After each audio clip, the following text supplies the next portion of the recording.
Sejam todos bem-vindos a mais um podcast da nossa querida e amada Escola Sabatina Viva.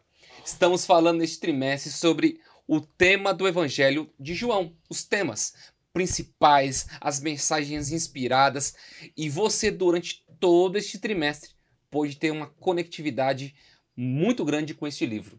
E você, se ainda não baixou o aplicativo, vai lá, baixa o aplicativo da lição da Escola Sabatina, fique por dentro, principalmente do conteúdo da nossa lição. Não fique sem esse estudo. Eu tenho certeza que ele vai poder mudar a tua vida e vai te ajudar a você ser uma pessoa melhor a cada dia.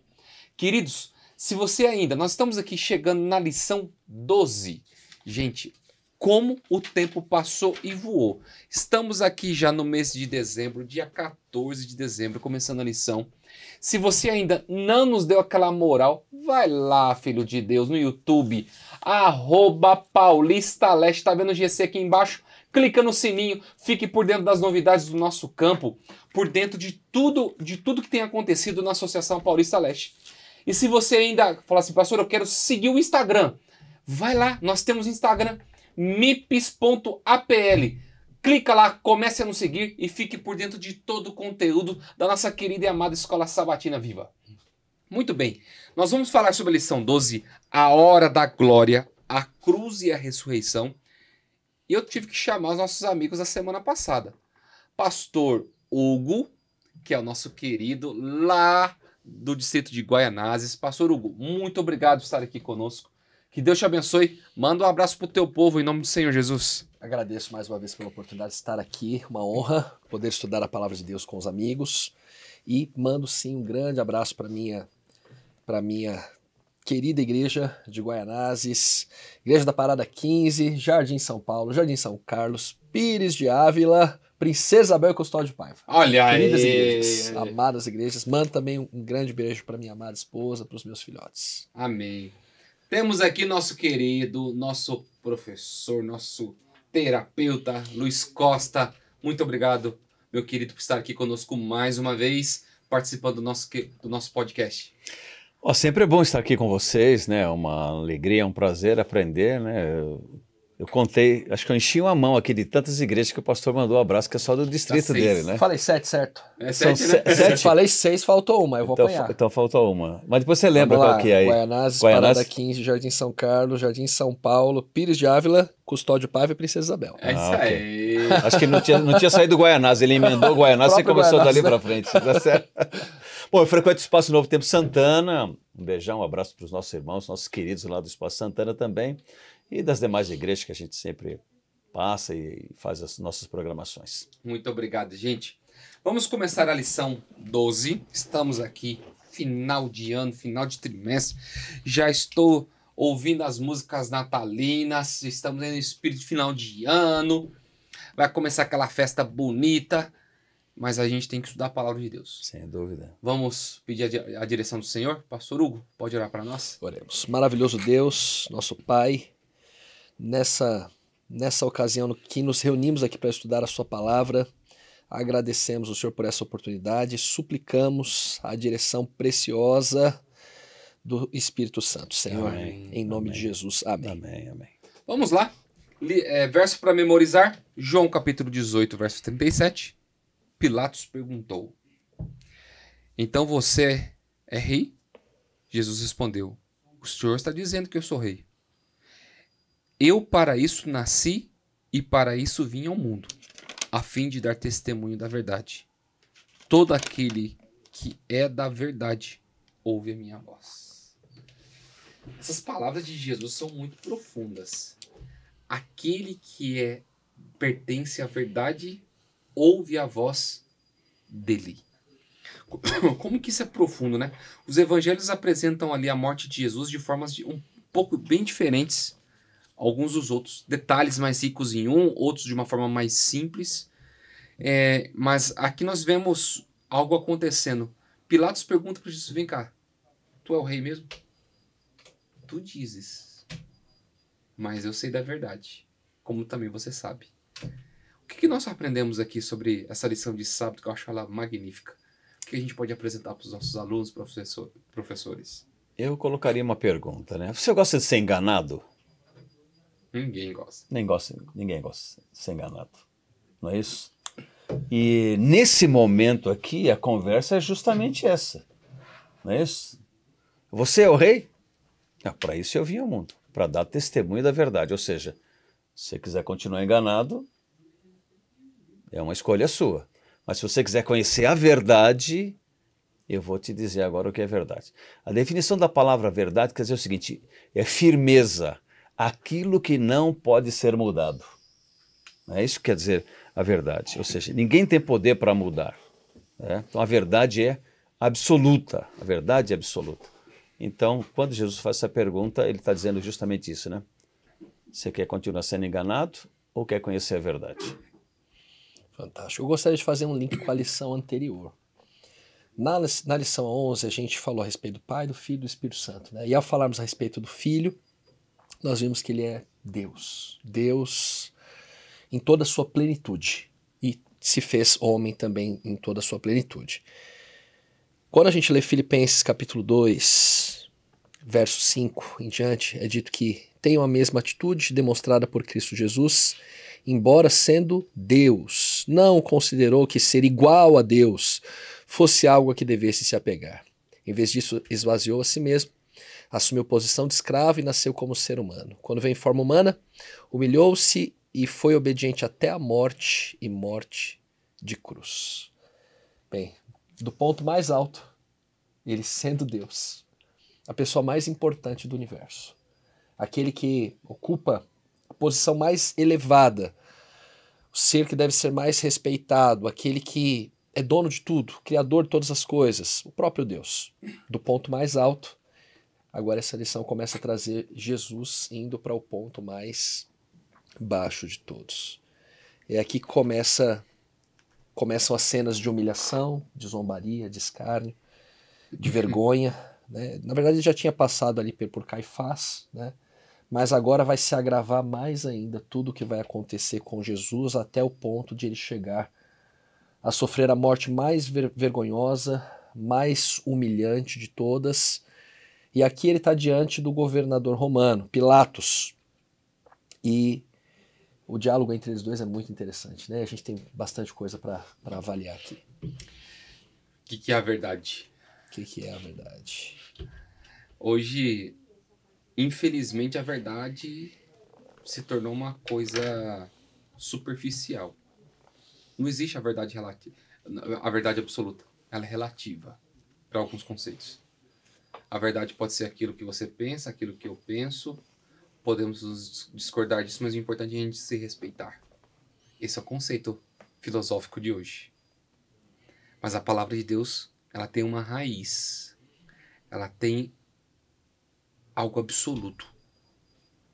O que é a verdade hoje? Como que a gente apresenta isso para os nossos professores e alunos? O Pilatos fez essa pergunta para Jesus, né? É uma pergunta que todos nós devemos fazer. Jesus diz que todo aquele que é da verdade ouve a minha voz. Eu acredito sinceramente que toda pessoa que busca a verdade com sinceridade de coração vai encontrar. Vai encontrar, mais cedo ou mais tarde. Sim. Deus ele sempre vai se mostrar para quem está buscando a verdade. E quando eu olho para a minha vida eu vejo que mesmo quando eu não tinha a compreensão mais clara da verdade, Deus já estava conduzindo todas as coisas para que isso acontecesse. Né? E Pilatos, ele fez essa pergunta sobre o que é a verdade, que é uma pergunta que eu entendo que todo ser humano deve fazer com sinceridade, buscar a resposta. Enquanto não encontrar a resposta, não deve parar de buscar.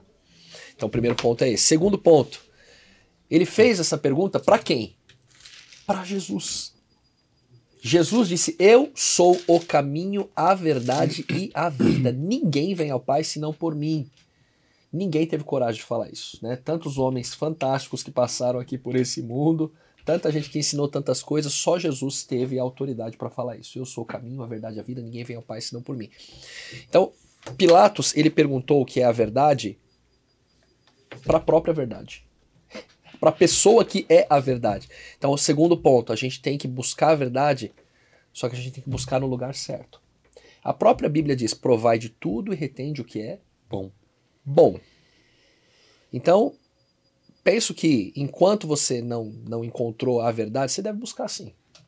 Busque. Busque nos livros que existem de conhecimento, de sabedoria. Busque sim. Mas não deixe de buscar também na Bíblia. Não deixe de buscar na Bíblia. Quando eu fiz isso, eu que até os meus 20 anos olhava para a Bíblia e pensava que ela era só mais um livro qualquer. Quando eu fiz isso com sinceridade de coração, não tem como eu não dizer, como João 17 diz, santifica-os na verdade, a tua palavra é a verdade. Hoje eu tenho a compreensão clara de que a palavra de Deus é a verdade e que é o crivo para qualquer outra coisa. A palavra de Deus é a verdade. Então eu preciso, em primeiro lugar, fazer essa pergunta com sinceridade. Em segundo lugar, eu preciso buscar no lugar certo. Eu entendo hoje com sinceridade que é a palavra de Deus, que é a própria pessoa do Senhor Jesus, que ele é a verdade, a palavra de Deus é a verdade. Só que tem um detalhe, o Pilatos ele fez essa pergunta para a pessoa certa, só que ele não ficou para ouvir a resposta. Virou as costas e saiu, né? Ele não ficou para ouvir a resposta. E aqui o ponto seguinte, a gente tem que responder positivamente quando a gente encontrar a verdade, né? A gente tem que ouvir e aceitar. Pilatos nem parou para ouvir a resposta. Outra coisa interessante é a função da igreja, né? 1 Timóteo capítulo 3, verso 15 diz o seguinte, ó: mas se eu demorar, saiba como as pessoas devem se comportar na casa de Deus, que é a igreja do Deus vivo, coluna e fundamento da verdade. Top. Ou seja, a igreja ela é o amparo, é o apoio, é a proteção, é a guardiã da verdade. E se Pilatos tivesse ficado para ouvir, ele ouviria o quê? Deus é a verdade, Jesus é a verdade, o Espírito Santo é a verdade, a Bíblia é a verdade e os mandamentos são a verdade. Porque se você for pegar os textos de Jeremias, João, 1 João, João 17, 17, Salmo 119, 151, esses são os pilares da verdade. Então a igreja do Deus vivo, ela deve preservar a verdade. Independente do que um ou outro diz a respeito de relativismo, mas a Bíblia é clara. A palavra de Deus é a verdade. Ela tem a resposta que Pilatos precisava ouvir, mas não ficou. Então, se Deus vai falar ao seu coração, lembra o seguinte: a igreja tem uma responsabilidade de amparar, de proteger, de ser a guardiã da verdade. Lembrando a você que Deus é verdade, Jesus é verdade, o Espírito Santo é verdade, a Bíblia é verdade e os mandamentos de Deus também são a verdade. É o que nós conhecemos como as colunas da As verdade. colunas da verdade. Sim. E é onde que nós mostramos o contexto que vem da lição de segunda, Eis o homem, que não é porque você tem uma religiosidade que quer dizer que você está certo. Os líderes, quem condenou Jesus foram os líderes da igreja naquele período. Não quer dizer que porque eu estou na igreja que quer dizer que eu estou salvo. Eu posso me perder até dentro da própria igreja. Jesus, quando Pilatos ele apresenta eis o homem, e agora ele começa a interrogar Jesus, a dialogar, apresenta uma proposta para o povo. Olha, eu tenho Barrabás, que era o pior bandido que tinha naquela época. Tenho Jesus. Mas como Pilatos sabia que Jesus era um formador de opiniões, era uma pessoa que foi intitulada como rei, e César era o governante naquele período, como Pilatos ele era muito fiel a César, ele jamais iria libertar Jesus. Então ele jogou para a multidão poder fazer isso. E as pessoas preferiram um bandido do que reconhecer o Deus vivo. Às vezes, vocês acham que isso é diferente nos dias de hoje? Você acha que as pessoas preferem... Porque quando você se depara com a verdade, como Jesus disse, o que é a verdade? A verdade você tem uma escolha. Ou você vai viver e absorvê-la, ou você vai rejeitá-la e vai preferir viver numa mentira. Porque a ausência da verdade é mentira. Diante das escolhas que Pilatos ele teve a verdade diante dele. E ele preferiu viver uma mentira. O que a gente pode fazer de diferente? Será que a gente faz diferente hoje? De algumas situações da vida? Quando nós nos deparamos a verdade, a gente sabe que tem que ter um preço a ser pago. A gente prefere pagar o preço ou a gente prefere viver a mentira? Existem duas formas de você conhecer a verdade. Teórico e prático. Não é isso? Você pode viver ela teórica e pode viver ela na prática. Então aí eu acho que ajuda a responder um pouco a sua pergunta, né? Eu estou vivendo a verdade na teoria ou eu estou vivendo na prática mesmo? Porque essas duas formas que você pode viver a verdade. Eu acrescentaria uma, com uma ilustração, né? Imagina que você chega numa praça e tem ali um banco pintado. E aí tem ali uma plaquinha falando, tinta fresca. Então, você falou duas. Quais são as duas que você falou? Teórico e prático. E prática, né? Tá. É dentro do teórico isso que eu vou falar, né? Dentro do teórico, você pode conhecer, saber... É verdade que a tinta tá fresca? Você vai começar ali a pegar... Você pega a informação, né? Tá escrito que tem tinta fresca, você pode acreditar ou não. É uma forma. Outra forma, você começa a olhar e você começa a analisar. A primeira, você acreditou no que os outros falaram. A tinta tá fresca. Alguém que escreveu aquilo ali. Você acredita no que os outros falaram. Segunda, você começa a analisar. Você começa a olhar, você vê que tá brilhante, tem aspecto de molhado, né? Então você faz uma análise olhando ali os fatos. Mas como que você vai saber se a tinta tá fresca? Se for um menino teimoso, for lá e passar o dedo. Ou seja, só quando você experimenta Você vai saber o poder. de maneira prática que você tem a clareza de que realmente é verdade, né? E com Deus, o conhecimento de Deus não é diferente. A gente tem que experimentar na prática, né? E com a verdade que Deus nos apresenta também é assim. Na medida que a gente vai andando com Ele, conhecendo a sua palavra, cada verdade que Ele vai apresentando diante de nós, a gente só vai saber que é verdade mesmo e que dá certo na medida que a gente viver aquilo, que a gente experimentar aquilo, né? Então quando Deus ele dá um conselho para nós em sua palavra, sobre pureza, né? Sobre um mandamento dele, sobre fidelidade, a gente só vai saber que aquilo realmente é verdade quando a gente faz. E a nossa fé, ela vai se desenvolvendo, ela vai crescendo. Agora, se Deus fala, esse é o caminho, andar por ele, eu não vou. O que eu vou aprender? Não vou aprender. Por quê? Porque eu não experimentei na prática. Eu não provei na prática. E para onde nós olhamos para a vida e a gente entende que Jesus ele tinha o conhecimento, ele praticava a verdade até o último momento da vida, que foi o contexto de terça-feira. Está consumado. Eu acho muito interessante quando a gente para analisar Jesus olhando, grita, brada, tetelestai. Acabou. Cumpri aquilo que me foi proposto. Eu fico olhando para... Eu estava vendo, há tempos atrás, uma reportagem do... O cara que fez o papel de Jesus no The Chosen.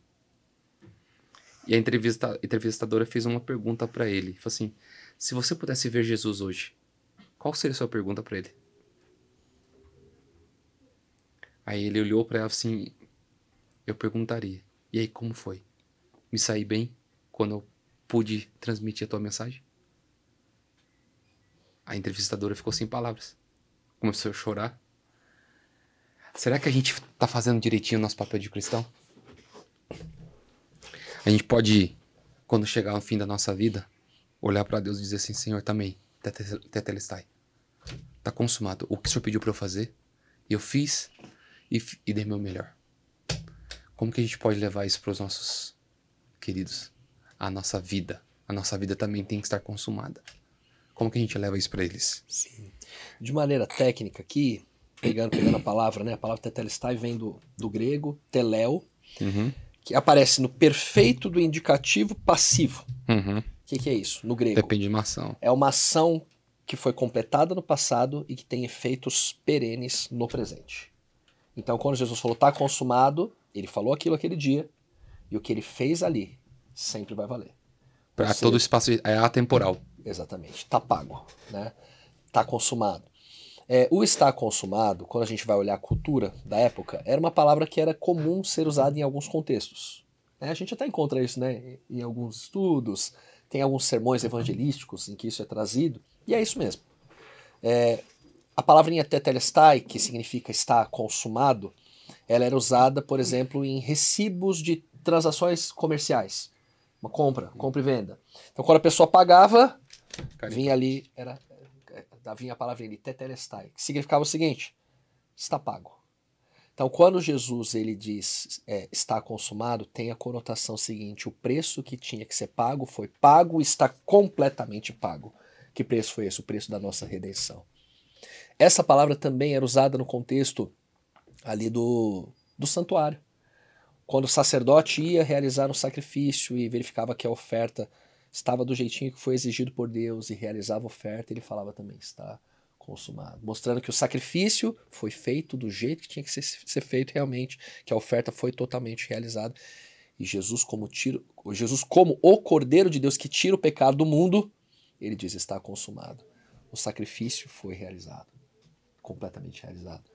E também tem uma conotação, um contexto militar, né? Quando um exército realizava a sua missão, o general muito bem podia dizer o seguinte, olha, missão dada, missão cumprida. Né? Então quando Jesus diz está consumado, ele está afirmando o seguinte, eu cumpri a missão. A missão que eu vim realizar aqui foi cabalmente cumprida. A missão de buscar, de encontrar, de salvar o perdido. Então Jesus, ele, na cruz, ele pagou realmente o preço que tinha que ser pago. Né? Trazendo para a nossa vida, a gente tem que fazer o melhor que a gente puder, e o melhor que a gente fizer ainda é muito pouco. Porque ele fez o máximo. Ele sempre deu o melhor para nós, continua dando o melhor para nós, fazendo, indo até o extremo, né, por nós. E o mínimo que a gente pode fazer é responder da mesma forma por ele. A lição, inclusive, ela cita o seguinte, né? Que não só para esse momento nosso, mas para o universo. Diz o seguinte, ó. Para os anjos e os mundos não caídos, a frase está consumado teve profundo significado. A obra da redenção havia sido realizada tanto para o nosso benefício, quanto para o benefício deles. Então não foi um efeito só para nós, foi um efeito também para os outros mundos, para os anjos e para os mundos não caídos. Muito forte essa frase, né? E é como podemos viver isso? É o que justamente você falou, né? A gente pedir cada dia a frase da minha vizinha. Espírito Santo, o que é que vamos fazer juntos hoje? Porque eu recebi a missão. Sem o seu poder, sem a sua ajuda, eu não vou poder fazer.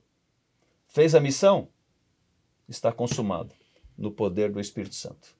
Amém. Eu acho que cabe esse link da lição passada, quando eu citei o exemplo da minha vizinha. Né? O que é que vamos fazer juntos hoje? Todo dia temos que fazer a missão. Hoje nós estamos fazendo missão aqui, né? A responsabilidade de dividirmos aqui o conhecimento, aprendermos com os pastores, aprendermos com os irmãos, e como a gente vai cumprir a missão. Amém. Isaías capítulo 26, verso 1 e 2 diz o seguinte, ó. Entra o povo que observa a verdade. Abram-se as portas e entre o povo que observa a verdade. Então, nós possamos dizer também, está consumado. Eu também observo a verdade no poder do Espírito Santo. Sabendo que Deus é verdade, Jesus é verdade, o Espírito Santo é verdade, a Bíblia é verdade, os mandamentos são verdade. E não virar as costas para a verdade. Porque existe um conceito dizendo o seguinte, não, no final tudo acaba em pizza. Todos serão salvos. Universalismo, não. Outro conceito é o pluralismo, né? Todos os caminhos levam a Deus. Não só um caminho leva a Deus. Disse Jesus, eu sou o caminho, a verdade e a vida, certo? E o relativismo, não existe verdade, como você começou dizendo. Não, existe uma verdade. Essa verdade é de que Jesus foi o vencedor. Ele disse, olha, está consumado, ele venceu o inimigo. O inimigo é vencido, ele é derrotado. Ele é derrotado. Está consumado. Amém. E quando nós vemos e enxergamos a vitória de Cristo, é a lição de quarta-feira. O túmulo está vazio. Você vê as escavações dentro do Mar Morto, tudo quanto é canto, gente. Acharam-se a esfinge, o túmulo de Tutancâmon. Acharam de Faraó não sei o quê. Mas o túmulo de Jesus sempre esteve vazio. Amém. E como que a gente pode levar isso para as pessoas? Essa esperança, gente. Esse túmulo está vazio porque ele tem um significado imenso para nós. Não é à toa. A morte foi tragada nesse momento e Jesus venceu e deu a vitória final para nós. Como que a gente pode trazer essa relevância a respeito sobre Jesus ter vencido a morte por todos nós? Esse relato aqui é muito legal, né? Eu gosto, quando eu leio, eu fico imaginando a cena. Primeiro vai a Maria Madalena até o túmulo, encontra o túmulo vazio. vai correndo até os discípulos, né, conta para Pedro e João. Aí, o evangelho é de João, é João que está contando, né? E aí o João, ele conta que foi ele e o Pedro correndo, e aí ele chegou primeiro. Ele fala que ele chegou primeiro, né? Só que aí o Pedro chegou depois. Ele chegou primeiro e o João só olhou assim da porta para dentro, né, do túmulo, e viu ali, enxergou ali as faixas, né? Só que aí o Pedro já vai e entra de uma vez, né? Aí o Pedro, quando ele entra, aí ele enxerga, né? Ele enxerga a faixa, enxerga também o lenço dobrado. É interessante essa questão bem do ser humano mesmo, né? Bem do ser humano mesmo. Um apressado, né? Um outro mais respeitoso, né? A outra chorando. Eu acho interessante enxergar a cena ali, ver bem e cada um deles sofrendo a seu modo a questão da morte de Jesus, e agora pensando no que tinha acontecido com o corpo de Jesus. A lição, ela vai trazer para nós algo muito importante a respeito do sábado. A respeito do sábado. Na lição de quarta-feira. Quando fala do túmulo vazio, a lição ela traz a ênfase para nós. Por que voltaram ali? Por que as mulheres voltaram ali? Por que Maria Madalena tinha ido ali? Porque a ideia era terminar a questão do cuidado com o corpo de Jesus. Compraram especiarias depois que terminou o sábado e ia voltar só depois. Na sexta-feira, tinham feito uma preparação inicial a respeito do corpo de Jesus e iam voltar depois no domingo. Ou seja, em relação ao sábado, né? Primeiro que Jesus morreu na sexta tarde, ressuscitou domingo de madrugada. O período que Jesus ficou na cruz, então, foi ali aproximadamente a partir das 3 da tarde da sexta. Poucas horas depois já começa o sábado. Ele avança, né, até a noite seguinte, sábado à noite. Então, na verdade, do pôr do sol da sexta do pôr do sol do sábado, Jesus estava aquele período completo ali no túmulo. Depois vira a noite, madrugada, Jesus já ressuscitou na madrugada do domingo. O único período de 24 horas completas que Jesus passou no túmulo foi o sábado. Quando Deus conclui a obra da criação, ele cria um período de 24 horas adicional, que é o sábado, e descansa no sábado, mostrando: eu criei, e ele descansa após criar todas as coisas. Quando Jesus completa ali a semana que a gente chama Semana da Paixão, morre na sexta, o único período de 24 horas que ele fica em descanso é o sábado. Como que dizendo: eu concluí a obra da redenção. Então o sábado foi plenamente guardado, né? E a evidência aqui também, né, de que Jesus não deixou nenhum aviso para os discípulos: depois que eu morrer, depois que eu ressuscitar, parem de guardar o sábado, hein? Não. Continuaram guardando. Eu acho interessante também que João é o único que relata que o lencinho que cobria o rosto estava dobrado. Eu não sei se vocês sabem da conotação disso. Sim. Mas para você que é professor, que não saiba, um dono de um servo, quando ele fazia uma refeição na mesa, ele limpava sua boca com um lenço e jogava sobre a mesa. Era um sinal que ele havia acabado a refeição.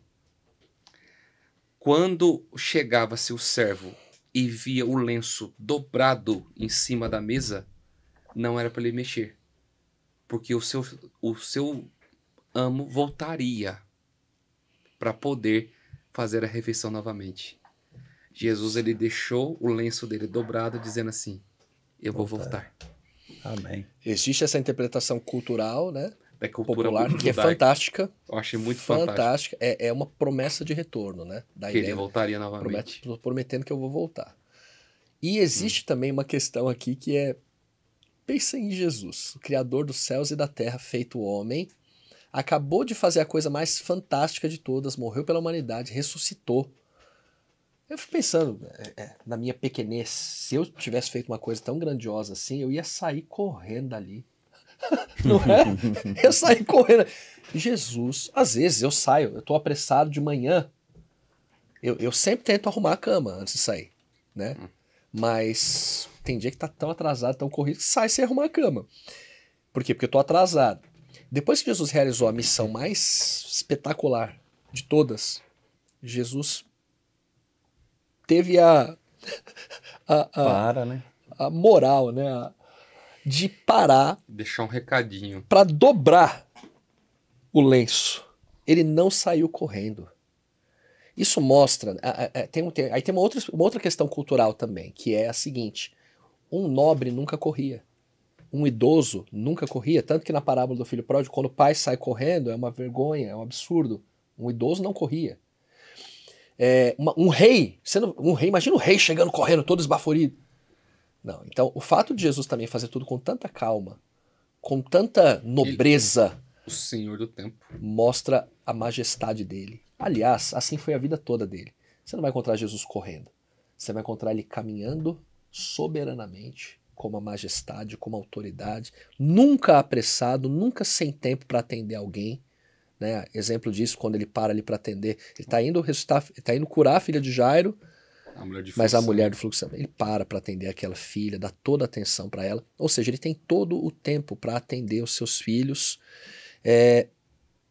Tem uma situação só que vai mostrar Deus correndo, que é exatamente na parábola do filho pródigo, que é quando o filho chega, né? E ali aquele pai que representa Deus, ele sai correndo, mas é para quê? É para poder erguer um pecador que está caído, é para poder proteger, é para poder abraçar um filho que está voltando para casa. Essa é a única situação que você vai encontrar Deus correndo. Em todas as outras, Jesus nunca corre, mostrando que ele é a majestade. A forma como ele falou com Pilatos. É você quem diz. Era um cara que, humanamente, era o governador, era o cara ali, mas ele está falando com o rei do universo. Com o rei do universo. E Jesus, a postura dele é o tempo inteiro assim. Jesus é lindo. Sim. Ele é lindo. A postura dele mostra isso o tempo inteiro. É o rei do universo que está ali diante dos homens. E é onde a gente olha, né? As promessas de como ele cumpre, né? Ele dizia, eu vou morrer, mas eu vou voltar. Tá aqui, ó. Tudo tá programadinho, né? Exatamente. Tudo muito bem programado. Lembra? Eu vou voltar. Tá aqui o lenço. Símbolo Parece de que no vitória. exército há essa frase, né? Dita assim para o pessoal, né? Você quer Você quer consertar o mundo? Começa pela cama.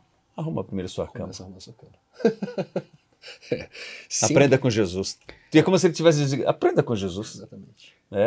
Não é traz correndo, traz o caráter dele para dentro de você e a humanidade vai ser As transformada. coisas não são atropeladas, as coisas importantes não são atropeladas, né? Não é apressadamente, é com cuidado, E é com onde amor. que a gente entra na lição de quinta-feira, pra gente terminar a nossa lição. Jesus e Maria. É a última referência de Maria, né? A que aparece na Bíblia depois. Que ela contempla e ele aparece para ela. Gente, o que Maria Madalena... Por que é tão, assim, esplendoroso quando nós olhamos o contexto de Jesus, ele se apresentando a Maria? Não foi aos discípulos. Não foi ao discípulo amado. Não foi a Pedro. Foi Maria que o viu primeiramente. O que a gente pode colocar? O que a gente pode falar aqui sobre esse momento tão maravilhoso aqui? Essa Maria é a mesma Maria, De Magdala. irmã de Lázaro, Isso. irmã de Marta, né, da qual existem outros registros na Bíblia, de Jesus indo à casa deles, de ela aos pés de Jesus. É ela também que no banquete na casa de Simão, é ela que chega e começa a... É ela que quebra aquele perfume caríssimo e derrama aos pés de Jesus. É a mesma Maria. Maria de Betânia ou Maria de Magdala. A ideia de que ela nasceu em Betânia, deve ter vivido um tempo em Magdala, por isso Maria Magdalena, Maria Madalena. Né? Não se tem evidência de que ela é a mesma mulher que foi apanhada em adultério. Né? Assim, evidência categórica para dizer isso não se tem. Mas fato é que a Maria aqui, ela, se a gente pegar o exemplo dela na casa de Simão, né? Ela quebra o frasco de perfume aos pés de Jesus, e aí os discípulos começam a questionar, a começar por Judas, e aí Jesus ali ele fala uma frase que eu acredito que resume muito bem o coração dessa mulher, a vida dessa mulher, e que está dentro da questão que a gente falou aqui a respeito da verdade, o que a gente tem que fazer com a verdade, e como tem que ser a nossa vida de dedicação a Deus. Jesus fala assim para os discípulos, parem de perturbá-la, parem de maltratá-la. Ela fez o que pôde. Ela fez o máximo que ela poderia fazer. Vocês não estão entendendo, é o topo que ela poderia fazer. Isso aqui é o melhor que ela tinha para oferecer e é o que ela está fazendo por mim. Quando Jesus foi para a cruz, Ellen White chega a dizer, no livro Desejado de Todas as Nações, que Jesus lembrou da Maria, num dado momento, enquanto ele estava na cruz sofrendo, ele lembrou da Maria ungindo ele com aquele perfume. Então, assim, o amor daquela filha por Jesus foi demonstrado e Jesus recebeu aquele amor com muito apreço.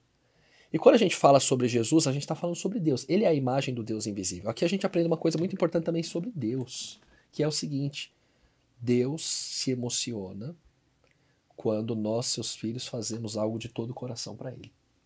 Olha que bonito isso. Então quer dizer que Deus, não que a gente vai fazer para ganhar algum ponto com Deus, não é isso, mas quando a gente faz com sinceridade algo por Deus, de todo o coração, é o máximo, é o melhor que eu poderia fazer. Deus sim, ele se emociona, ele é nosso Pai. Ele se emociona. E é interessante porque ele escolhe exatamente a Maria, essa Maria, para poder aparecer para ela, né? E ela tá ali chorando, ela é a que tá, parece que é quem tá sofrendo mais, não é? Parece que é quem mais está sofrendo a morte de Jesus. E Jesus escolhe exatamente aparecer para essa filha e dar essa honra para ela, né? De ser a primeira a quem ele se mostrou. E a pergunta, né? Por que você está chorando? Não que ele não soubesse, né? Mas o quanto ele se importa, né? Com as condições que nós estamos vivendo. Vivemos num mundo doente. Hoje, infelizmente, boa parte das famílias tem pessoas mais diferentes enfermidades, né? As doenças físicas, emocionais, espirituais têm tomado conta de muitas pessoas, né? Eu estava aqui, acabei de receber uma mensagem de um pastor amigo meu, que a esposa, né, atravessa um momento complicado também, e infelizmente vivemos num mundo doente. E ele se preocupa, né? Por que você está chorando? Não porque ele não saiba, ele sabe. E ele tem a promessa dele, né? Voltarei. O lenço está dobrado, é uma lembrança para você. Voltarei. Não haverá mais choro, nem morte, nem pranto, nem dor. As primeiras coisas passaram. A morte dele não é o fim, é o começo, certo? Marca o começo de uma nova vida. Quando o inimigo diz assim, olha, está morto, ele diz, está vivo. Quando acabou tudo, ele diz, é o começo. Então acredite nisso. A lição traz essa esperança para a nossa vida, para o nosso coração. Bem, queridos, chegamos ao fim e essa parte de quinta-feira me toca muito o coração. Maria, quando ela começa a conversar com os anjos, de repente Jesus atrás dela, ela não percebe. E Jesus precisou apenas falar uma palavra. O nome dela. E ela falou assim, não, é meu mestre. Às vezes eu estou falando para alguém que está pensando em desistir de ser um líder, desistir de ser um cristão. Às vezes eu estou falando para você que está aí, passando por dificuldades, está chegando o fim do ano, a conta não está fechando, problemas estão aparecendo. Tente ouvir o nome de Jesus chamar pelo teu nome. Tudo vai se resolver. Acredite. Assim como Jesus apareceu para Maria diante daquele túmulo, ele vai se revelar na tua vida também. Que Deus te abençoe. Que Deus te ilumine. Muito obrigado, amigos, porque passamos esses momentos aqui. Deus seja louvado pela vida e pelo ministério de vocês. Amém. Vamos terminar com uma oração? Vamos lá. Luiz, você pode orar para nós? Sem dúvida. Querido Espírito Santo, agradecemos pelas palavras inspiradoras que o Senhor deixou à nossa disposição, trazendo clareza, trazendo conhecimento, mostrando a pessoa principal que é Jesus Cristo, nosso Salvador. Amém. Muito obrigado, Espírito Santo. Querido Deus, obrigado pelo presente maior que o Senhor nos entregou, que foi o seu Filho Jesus. Amém, Senhor. Querido Jesus, obrigado pelo presente maior que o Senhor nos entregou, que é o Espírito Santo. Obrigado, porque vocês três trabalham em nosso favor, em favor da nossa salvação. Amém, Senhor. Louvamos o teu nome, ó Deus. Louvamos o teu nome, Jesus. Louvamos o teu nome, Espírito Santo. Amém, amém, amém. Amém. Amém. Que o Senhor te abençoe e te guarde. O Senhor tenha misericórdia de você. Sobre você, levante o rosto e te dê a paz. Amém. Amém. Queridos, chegamos ao fim da lição 12. Semana que vem estaremos aqui com a lição 13, já nos organizando para o próximo trimestre.